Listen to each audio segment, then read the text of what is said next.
Hello बच्चों, चलिए प्रश्न को पढ़कर समझते हैं। हरितगृह गैसों में सर्वाधिक आनुपातिक योगदान देने वाली दो गैसें हैं। हमें चार विकल्प दिए हैं। ए CO2 तथा CH4, बी CH4 तथा NO2, सी CFC तथा N2O, डी CO2 तथा N2O। मुख्य अवधारणा। हम प्रश्न की मुख्य अवधारणा पहले देख लेते हैं।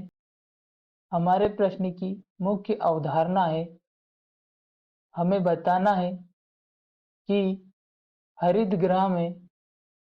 हरितगृह प्रभाव में जो गैसें होती हैं,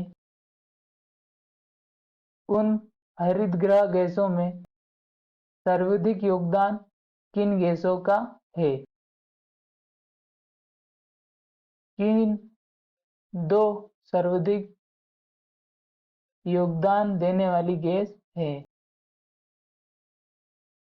हरितगृह प्रभाव में जो गैसें होती है वे गैसें हैं CO2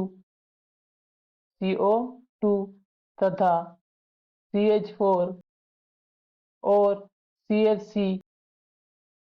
इसी के साथ N2O भी हरितगृह गैसों में या हरितगृह प्रभाव में जो गैसें होती है उन्हें हरितगृह गैस कहते हैं। हरितगृह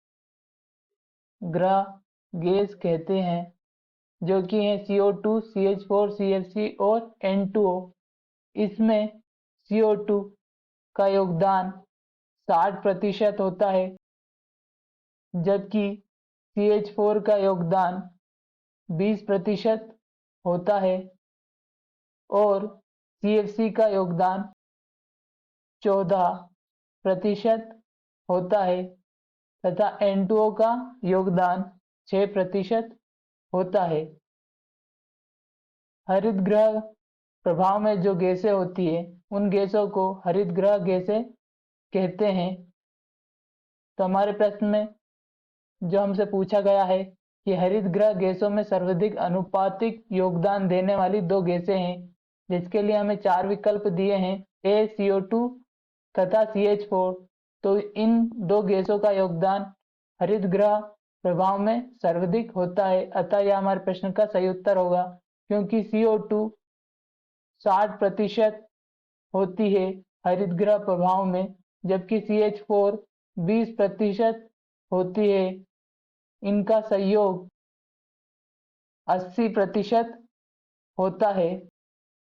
इनका योग 80% होता है। विकल्प बी में दिया है CH4 जो कि 20% होती है तथा NO2 जो कि हरितगृह गैस नहीं है, अतः यह हमारे विकल्प नहीं होगा। विकल्प सी में हमें दिया है CFC तथा N2O। CFC का उपयोग हरितगृह गैसों में 14% होता है, जबकि N2O का 6%, जो कि कम है, अतः हमारे प्रश्न का यह उत्तर भी गलत होगा। विकल्प डी में दिया है CO2 तथा N2O।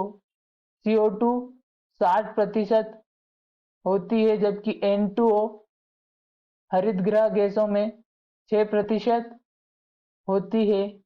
इनका योग 66% होगा, जो कि कम है, अतः हमारे प्रश्न का सही उत्तर होगा हरितगृह गैसों में सर्वाधिक आनुपातिक योगदान देने वाली दो गैसें CO2 तथा CH4 है। आशा करता हूं आपको हमारा उत्तर समझ में आया होगा। धन्यवाद।